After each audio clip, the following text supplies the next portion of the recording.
So we've been talking about the Civil War, and so today we're going to be reading from an eyewitness book about the Civil War. And so we know that a big part of the Civil War was slavery, and so this is going to be about what happened after the Civil War. After more than 200 years of bondage, America's slaves were freed when the 13th Amendment to the U.S. Constitution was passed in December 1865. However, by then, slavery was already dead. More than 6 months had passed since the last fight of the Civil War. Across the South, Black Americans wandered the countryside looking for a new start in life.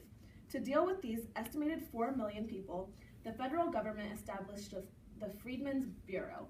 This agency set up villages to house and feed refugees and schools to educate them.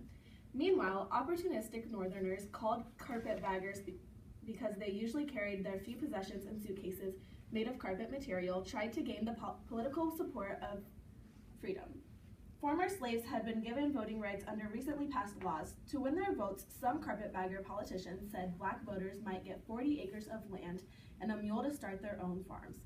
This cruel lie created false hope among displaced Southern Blacks. Many of them returned to their former masters' plantations and worked there again as poorly paid employees. Some headed for the Western Territories or northern cities. Others helped rebuild the South to make it a good home for themselves and their families.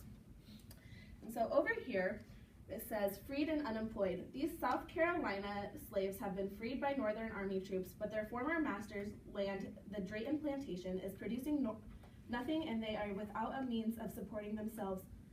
This was a common hazard that came with freedom. Some plantation owners ran away from advancing Union armies and left their slaves without food or clothing. But in the months after the war, some former slaves and slave owners reunited, working together as employees. So I read in here that a lot of slaves didn't have anywhere to go after the war, and so then over here it tells us that they had to go back to their former master's plantation to find work for themselves.